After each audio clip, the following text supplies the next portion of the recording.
தமிழக பாஜக தலைவர் அண்ணாமலைக்கு எதிராக வழக்கு தொடர எந்த அனுமதியும் வழங்கவில்லை என்று ஆளுநர் மாளிகை விளக்கம் அளித்துள்ளது. தமிழக பாஜக தலைவர் அண்ணாமலை மீது கிரிமினல் வழக்கு பதிவு செய்ய ஆளுநர் RN ரவி அனுமதி அளித்துள்ளதாக ஊடகங்களில் பரவி வரும் செய்தி குறித்து ஆளுநர் மாளிகைக்கு பொதுமக்களிடம் இருந்து கேள்விகள் எழுப்பப்பட்டு வருகின்றன. அண்ணாமலைக்கு எதிராக கிரிமினல் வழக்கு குறித்து ஆளுநர் மாளிகை எந்தவொரு தகவலும் அறிந்திருக்கவில்லை. மேலும் அது தொடர்பான அனுமதி உத்தரவு எதுவும் வழங்கவில்லை என அதில் தெரிவிக்கப்பட்டுள்ளது. முன்னாள் முதலமைச்சர் அறிஞர் அண்ணா குறித்து அவதூறாக பேசியதாக எழுந்த புகாரில் அண்ணாமலை மீது வழக்கு தொடர ஆளுநர் அனுமதி அளித்ததாக முன்பு தகவல் வெளியானது குறிப்பிடத்தக்கது. தமிழகத்தில் பொறியியல் படிப்புகளில் சேர்வதற்கான கலந்தாய்வில் பங்கேற்க கடந்த 8 நாட்களில் 1.16 லட்சம் பேர் இணைய வழியில் விண்ணப்பங்களை பதிவு செய்துள்ளதாக தகவல் வெளியாகியுள்ளது. விண்ணப்ப பதிவு தொடங்கி 8வது நாளான நேற்று 1,16,572 பேர் விண்ணப்ப பதிவு செய்துள்ளதாகவும் அவர்களில் 68,245 பேர் விண்ணப்ப கட்டணத்தை செலுத்தியும் 36,624 பேர் சான்றிதழ்களை பதிவேற்றம் செய்தும் இருக்கின்றனர்.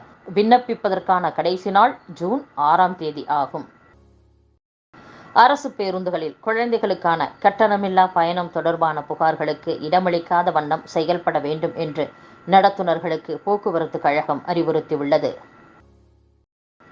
தேர்தல் நடத்தை விதிகளை காரணம் காட்டி கோவில் திருவிழாவில் ஆடல் பாடல் நிகழ்ச்சிகளுக்கு அனுமதி மறுப்பதை ஏற்றுக்கொள்ள முடியாது என்று சென்னை உயர்நீதிமன்றம் தெரிவித்துள்ளது.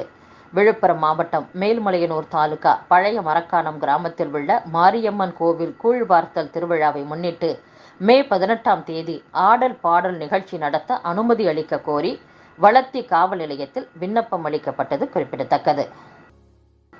பெருநகர சென்னை மாநகராட்சிக்கு உட்பட்ட பகுதிகளில் தொழில் புரிவோர் 2024-25ஆம் ஆண்டிற்கான தொழில் உரிமத்தை புதுப்பிக்கும் கால அவகாசம் நீட்டிக்கப்பட்டுள்ளதாக சென்னை மாநகராட்சி அறிவித்துள்ளது. பெருநகர சென்னை மாநகராட்சிக்கு உட்பட்ட பகுதிகளில் தொழில் புரிவோர் 2024-25ஆம் ஆண்டிற்கான தொழில் உரிமத்தை புதுப்பிக்கும் காலம் 30/4/2024 வரை நீட்டிப்பு செய்த நிலையில் வணிகர்களின் கோரிக்கையை கருத்தில் கொண்டு தொழில் உரிமம் புதுப்பிக்கும் காலத்தை 31/5/2024 வரை நீட்டிக்கப்பட்டுள்ளது.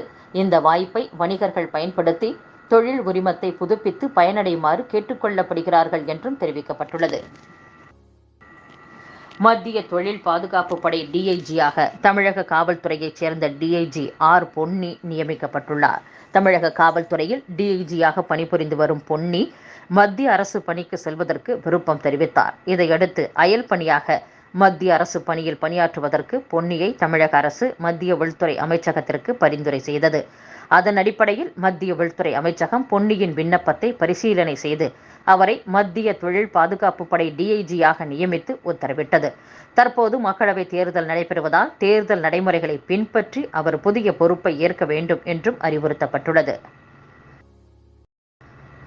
ஆம்பூர் கஸ்பா-ஏ அரசு உயர்நிலைப்பள்ளி மேல்நிலைப்பள்ளியாக தரம் உயர்த்தப்படுமா என்று பொதுமக்கள் எதிர்பார்ப்புடன் காத்திருக்கின்றனர். திருப்பத்தூர் மாவட்டம் ஆம்பூரில் ஏழை எளிய குடும்பங்களைச் சேர்ந்த மாணவர்கள் கல்வி கற்பதற்காக சுமார் 70 ஆண்டுகளுக்கு முன்பு கஸ்பா-ஏ பகுதியில் அரசு மகளிர் பள்ளி தொடங்கப்பட்டது. 10ஆம் வகுப்பு வரை இயங்கி வந்த இந்த பள்ளியில் மாணவிகள் மட்டுமே சேர்க்கப்பட்டனர். கஞ்சா கடத்தல் வழக்குகளை கண்காணிக்க மாவட்ட கண்காணிப்பாளர் நிலையிலான சிறப்பு அதிகாரியை நியமிக்க வேண்டும் என்று பாமக தலைவர் டாக்டர் ராமதாஸ் வலியுறுத்தியுள்ளார். வன்னியர்களுக்கு 10.5% இடஒதுக்கீடு வழங்க வலியுறுத்தி பாமக சார்பில் போராட்டம் நடத்த திட்டமிடப்பட்டுள்ளதாக பாமக நிறுவனர் டாக்டர் ராமதாஸ் கூறியுள்ளார். தமிழகத்தில் சாதிவாரி மக்கள் தொகை கணக்கெடுப்பு நடத்த வேண்டும் என்று பாமக 44 ஆண்டுகளாக போராடி வருகிறது. இதை கொள்கை அளவில் ஏற்கும் தமிழக அரசு கணக்கெடுப்பை நடத்தாமல் தட்டி கழிக்கிறது. பீகார், ஆந்திரம், கர்நாடகம், ஒடிசாவில் சாதிவாரி கணக்கெடுப்பு நடத்தப்பட்டுள்ளது. தெலுங்கானாவில் மக்கள் தொகை கணக்கெடுப்பு நடத்தப்பட்டுள்ளது. எனவே தமிழக அரசும் காலம் தாழ்த்தாமல் சாதிவாரி கணக்கெடுப்பை நடத்த வேண்டும் என்றும் மருத்துவர் ராமதாஸ் வலியுறுத்தியுள்ளார். மாலத்தீவுக்கு வழங்கப்படும் வட்டியில்லா கடனான $5 கோடி நிதி உதவியை அந்நாட்டு அரசின் கோரிக்கையை ஏற்று மேலும் ஓராண்டுக்கு இந்தியா நீட்டித்துள்ளது. யுனெஸ்கோவின் 2024ஆம் ஆண்டிற்கான உலக பிராந்திய நினைவு பட்டியலில் பழமை வாய்ந்த ராமசரிதமானஸ் கதைகளின் கையெழுத்து பிரதி மற்றும் பஞ்சதந்திர கதைகளின் கையெழுத்து பிரதி உட்பட ஆசிய பசிபிக் பிராந்தியத்திலிருந்து 20 பொருட்கள் பட்டியலிடப்பட்டுள்ளன. மத்திய இடைநிலை கல்வி வாரிய 10, 12ஆம் வகுப்பு பொதுத் தேர்வுகள் நேற்று அறிவிக்கப்பட்டன. மாணவர் தேர்ச்சி விகிதத்தில் திருவனந்தபுரம் மண்டலம் 99.91% முதலிடம் பிடித்தது. சென்னை மண்டலம் 98.47% 3ஆம் இடம் பிடித்தது. பிரதமர் மோடி மீண்டும் மத்தியில் ஆட்சி அமைக்க கடவுள் ராமர் விரும்புகிறார் என்று உத்தரப்பிரதேச முதல்வர் யோகி ஆதித்யநாத் தெரிவித்துள்ளார். மோடி அலை தற்போது சுனாமியாக மாறியுள்ளதாகவும், பிரதமர் மோடியின் தலைமையில் ஜாதி மத வேறுபாடின்றி அனைவரும் வளர்ச்சி திட்டங்களால் பயனடைந்துள்ளனர்.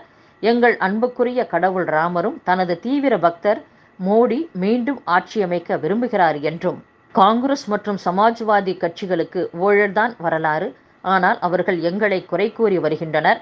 அவர்கள் ஆட்சியில்தான் மக்கள் பசியால் இறந்தனர், விவசாயிகள் தற்கொலை செய்து கொண்டனர், இளைஞர்கள் வேலைக்காக இடம்பெயர்ந்தனர் என்றும் யோகி ஆதித்யநாத் பேசியுள்ளார்.